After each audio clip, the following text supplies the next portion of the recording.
Croeso i'r rhaglen yma o FCTV, lle fyddwn yn ymweld â ffermwyr sydd wedi mynd ati i edrych yn ofalus at eu costiau cynnyrchu a cymryd newidiadau tuag at rhain. My name is Price and I work for Farming Connect as a technical officer for poultry and dairy. 3 farms will feature in this episode and we will take a look at how they have been managing their input costs. We will then finish with a question and answer session with energy specialist Chris Brooks. So let's begin. Hi, I'm Simon Pitt, Dairy Technical Officer with Farming Connect, and I'm here today at Mountjoy Farm near Haverfordwest, which is farmed by William Hanna and his wife Heather and his parents Tom and Mary. We have been looking at projects here and improving farm performance, and I shall now hand over to Will, who will explain more about the background of the farm and the project that we have undertaken. Hi, my name's William Hanna. This is Mountjoy Farm in central Pembrokeshire. We're a 680-acre farm, currently running around 360 head of late spring calving cows, with around sort of 250 followers then. So we're a late spring calving herd. We calve mainly outside, and we produce most of our milk off forage, probably majority off grazed grass as well. The cows we run sort of average around 6,000 litres. They're a New Zealand Friesian, and they tend to have fairly good solids, which helps us with our solids contract. The second project was looking at reducing nitrogen usage on the farm. Historically, we had been fairly high nitrogen users, but we'd had a fairly high stocking rate as well in the past.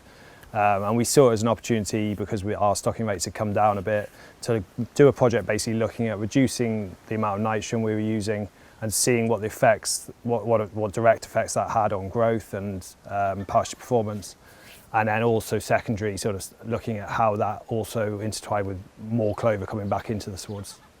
So the project we've been running on the farm in conjunction with Farming Connect is looking at reducing nitrogen use on our pastures. We've traditionally come from a sort of higher nitrogen use, higher stocking rate background, and we're now moving into a lower stocked sort of phase of the farm, and we're sort of trying to reduce nitrogen and see what we can get away with by reducing nitrogen, but hopefully holding our pasture growth rates fairly well. We conducted the trial over a 2-year period from July to September, starting in July 2020, and we basically took one field, and it was a 10-acre field. We split it in half and did one half with a half rate of nitrogen and the other half with a full rate that we were using on the farm at the time of nitrogen. And then we also had a separate area where we had no nitrogen applied at all. We used a sheet to cover that area so that no nitrogen could get into it. And then we measured these 3 areas to compare how the sward responded to the lower rate of nitrogen. The sward that it was on was in its 2nd year after being reseeded, so it actually had a fairly high clover content in it, and it was a sort of a grazing sward with mainly diploid abbas, sort of abba varieties of diploids in it. So on the project, the full rate received 18 kilos of N every after every grazing round for 4 cycles, and then the half rate received 9 kilos of N at the same time, and then obviously the no rate received no N. And the results from that resulted that we ended up growing 12.5 tonne on the full rate with the 18 kilos every round, and then we grew 11.5 tonne dry matter per hectare on the half rate, which received 9 kilos, and then the no N one received only grew 7 and a bit tonne. So there was basically not a huge variation between the full rate and the half rate, but there was a big variation then when we cut the N out altogether, which to me suggested that there was room probably with that full rate and the half rate. There's basically room in that later part of the year or later part of the summer to cut that N back and really work with that. What we found on the trial was that skipping early N applications was definitely detrimental. It seems very important to have the N there early in the spring.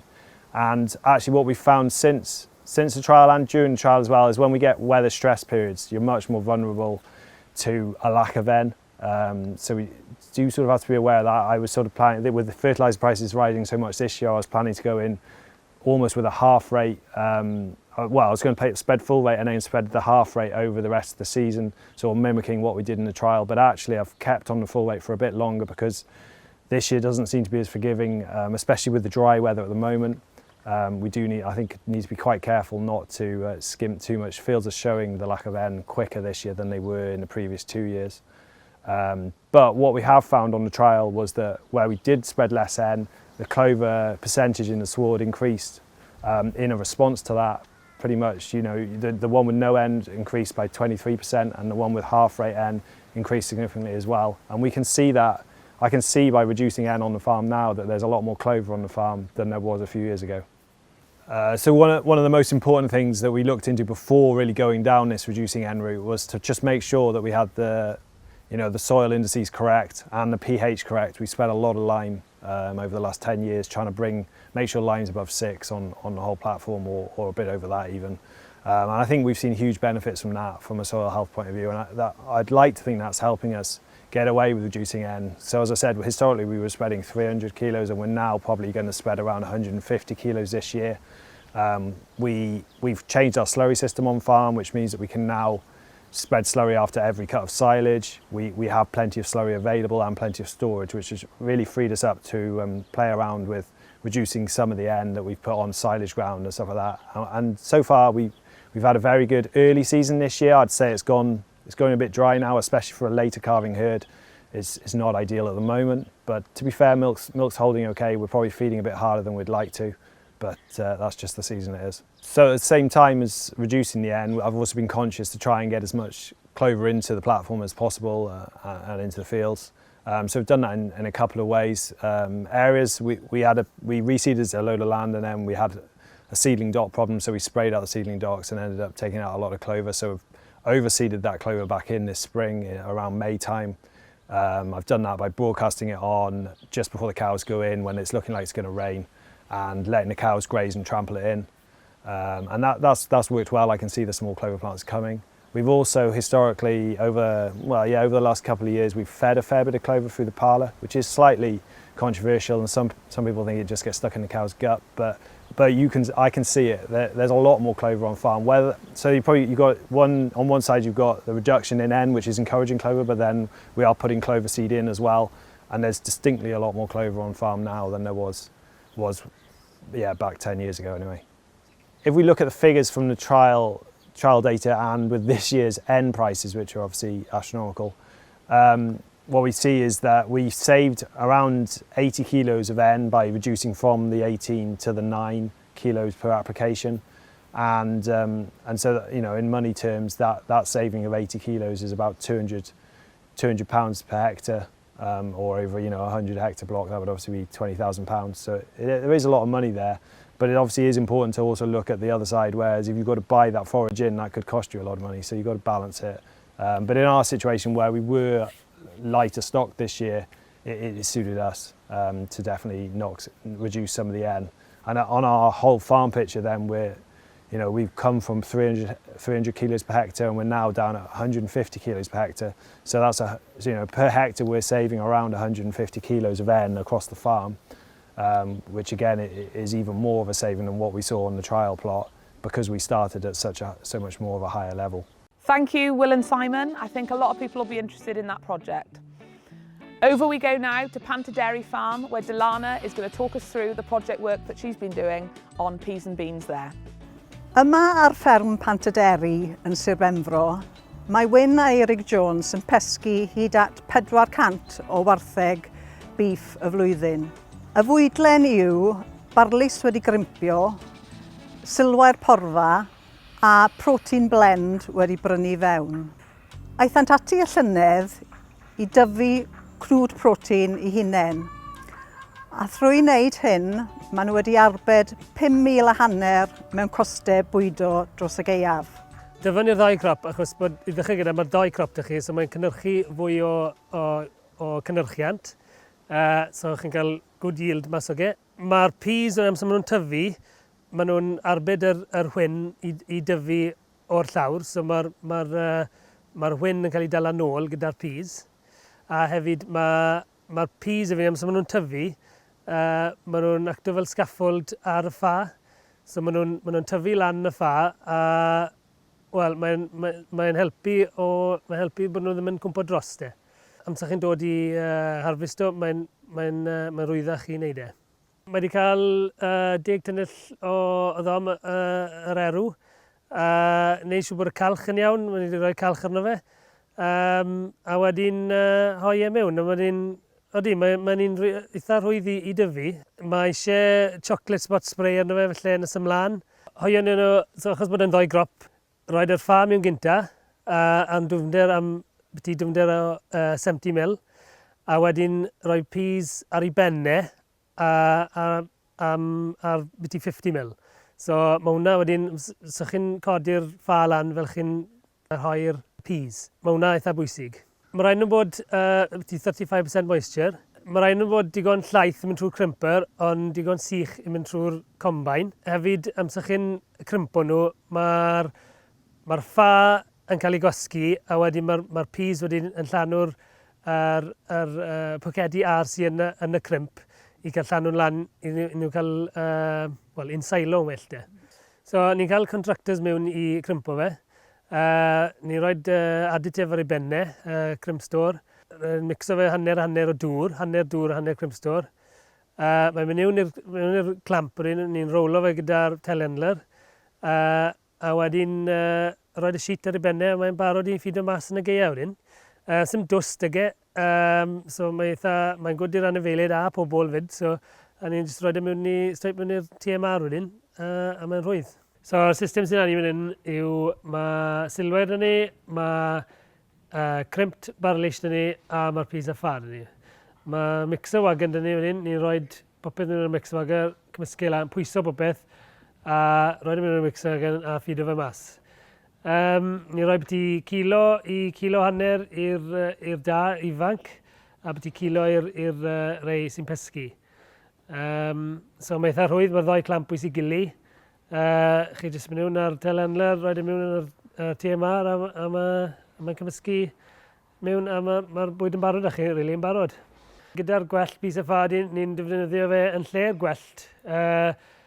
So ni'n rhoi yr gwellt mewn gyda'r TMR to, weth, a cymysgu mewn a ffido fe mas. So sy'n rhaid ni ffido gwmynt o'r gwellt barlish rhywun. So ni'n iwsio'r gwellt arall mewn i'r loose housing rhywun. Llynau bwyso i'r da, wyn nhw'n dymlaen, kilo hanner y pen y dydd. Os rhywbeth oedd yn well na beth o dan i llynau, am sôn ni ar y maize distillers, so mae wedi gweithio'n dda. Odi, fel mi'n gweud, mae'n gweithio eitha rwydd, odi. Fi'n dyfynnu 20 acres llynau, Lenny ni'n tyfu 30 acres, so redon ni mas llynau byti mis Mawrth, so lycyn ni cael bach mwy cadw twair ein lan, so felly dyfai mwy blwyddyn nesa to. So gaethon ni 5 tynnell a gwarter yr hectar mas o'r pys a ffa, a 22 bel yr hectar mas o'r gwellt o'r pys a ffa wedyn. Yr analysis pys a ffa yn 27% protein, a'r energy yn 13.6 ME wedyn. Wy'r grisg wedyn, hanner ffordd trwy rhywbeth fel gwair a gwellt. So wy'r grisg wedyn yn siwtio well i'r ration wedyn ni'n ffido'r da. So y costau tyfu, y redig a trin a popeth mewn ar hoi, mae wedi costi ni fel ffarm £117 a ton i gynnyrchu. Hefyn Richards wedyn wedi gweithio mas gyda contractors a rent am y tir, os byddwch chi'n rent o'r tir mas, bydde fe yn £223 a ton. Edrych ar y rations, ni wedi safio 5,000 a hanner ar y ration blwyddyn gynt, ond hefyd mae'n chi'n meddwl Lenny llynau wedi mynd lan i 300 a ton, Lenny wedi mynd lan i 400 a ton, so byddwn ni'n meddwl byddwn ni wedi safio dros 5,000 a hanner eitha rwydd. We're going to go back to Delana now, who's at Gleeblands Market Garden, where they've been adopting new techniques and equipment to try and reduce labour costs on field vegetables. Gleeblands Market Garden is a 10-acre organic site growing a variety of vegetables and salads for sale in the farm shop. Labour is their biggest input cost, and last summer we supported Adam York to try out a new imported TerraTech wheel hoe with biodiscs to see if it would reduce his labour requirement. It certainly worked with a 47% reduction in labour requirement, and we'll go over to Adam now to hear more about how this was accomplished. So we chose a French wheel hoe with biodisc attachment as a means to move soil and effectively ridge up small upright plants. The hoe and its attachments basically gave us another tool to move soil, cultivate soil and deal with small emergent weeds. Previously we've hand hoed, wheel hoed with various attachments to try and achieve a clean crop, but we were looking for another way to improve that process, ideally using as little time as possible to reduce the actual manual hoeing and to be able to move soil around in a slightly more efficient manner.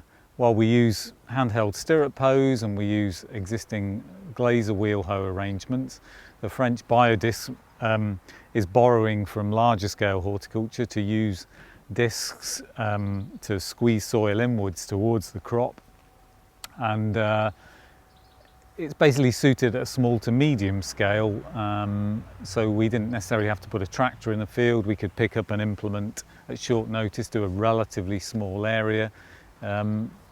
It's a jump in efficiency in the whole process of cleaning up the crop and reducing the labour hours in hand hoeing particularly. So when we weed leek transplants, we would hand hoe between the plants. We would cultivate along the row with a wheel hoe and with a springtime cultivator on a tractor for the larger areas. But if we were able to move soil inwards with a biodisc hoe toward the plant, then we're earthing it up slightly, we're smothering weeds, which is a quicker process than physically hoeing through them and cutting and damaging them in a slightly less efficient way. But the ability, particularly in either slightly wetter conditions when we wouldn't have been able to hand hoe, to actually still be able to move soil means the window of cultivation is bigger, as well as having a slightly wider range of techniques available. So it's it adds to our arsenal of cultivation techniques basically. The biodisc works wonderfully in a nice, steady, fine tilth. And as we know, a steady, fine tilth is not always the way it works in farming. So it's not particularly suitable for dealing with stones or lumpy soil. You know, having on a clay soil, having the wrong texture, it wouldn't work so well. But the windows where the soil conditions suit the hoe, and that's true for many cultivation tools, it's finding the tool for the occasion. If you've got the soil in the right state, the right tilth, it moves beautifully. It's a lovely thing to watch. But you've just got to bear in mind you can't use it in any conditions, same as you can't hoe in any conditions, you can't plough or power harrow in any conditions. It's picking the right tool for the right moment. Yeah, we think the biodiscs are great. As long as you can catch the window and the conditions, then it's doing a really efficient job. Effectively, the tradition of ridging up potatoes and upright crops is a long, well understood process. This is about scaling it down to some smaller, higher value crops. But it was always the case that you had to have, the right moisture level, the right tilth to use any of the sort of moving soil techniques. As long as we can catch the window to use the tool, it's wonderfully efficient, and you can make a huge saving in time if you can get on and do that cultivation with the biodiscs at the right moment. That's the eternal challenge in farming, being able to to be there when conditions suit, and it's critical to achieve those windows. For the cost of the tool, it's something most small to medium growers should look at. Any tool that's going to enable you to move soil and bury weeds is something you should consider. It's not all about just hacking them to pieces. You know, decent tilth moved around at the right moment, great. For the investment in a TerraTech hoe, for the potential labour savings, yeah, definitely, it's definitely something to consider, yes. For an investment of anywhere between £400 and £700, you know, if labour is £10–12 an hour, you know, you don't need to save on many hours before the hoe's paying for itself. It's a bit of kit that's durable for many, many years. You know, basic sums suggest you can, you know, you can soon get your money back. Chris Brooks is now going to cover some of the common questions that farmers have about renewable energy. Which is the best renewable energy source, whether it be wind, hydro or solar PV? Of course, these are location specific. If you have a windy site, then wind can be quite an asset. However, it has a variable output as we go through the year, and that might not always suit a location where you're looking for a consistent supply of renewable energy, and that would be a dairy or a poultry unit. Hydro, of course, is more location specific and requires a volume of water, usually with elevation. So if you're a hill farm with a stream coming down, then that may well be a viable option for you. Solar PV will work every day of the year, almost irrespective of the weather conditions. The generation is much higher during long summer days and lower during short winter days and when the weather is overcast. So this can be very suitable for locations where energy demand is high in summer, and that's particularly on the poultry units. Less so on the dairy units, but it's a low cost, reliable and consistent method of energy generation, and it's employed extensively throughout the farming industry. Technology is advancing very, very rapidly, and that's particularly true of solar PV. A few years ago we would have been using solar panels approximately 1.6 metres long by a metre wide, and they would have had an output of around about 250 watts. The same size panel today has an output of over 400 watts and is far more efficient in terms of the area that it covers. So that means that we can get much higher capacities into smaller spaces. Inverter technology is improved. They become much more reliable and much lower in cost as volumes have increased. And this has generally brought down the overall cost of installing solar PV. Hydro technology has been around for more than 100 years, and it doesn't really change. You need moving water, you need a turbine, and you need a generator, and that hasn't changed very much at all. Wind turbine technology is evolving slowly. Better designed blades and better designed turbines are improving the efficiency of wind turbines, but at a farm scale, this is not resulting in an uptake in deployment. Battery storage is attracting a lot of interest and is being increasingly used to store excess solar energy during the middle of the day that then can be released to cover the loads in the early morning and the late evening. It's particularly important for dairy farmers who are milking at both ends of the day. It does require a substantial solar PV system to ensure that the batteries work well and they work efficiently.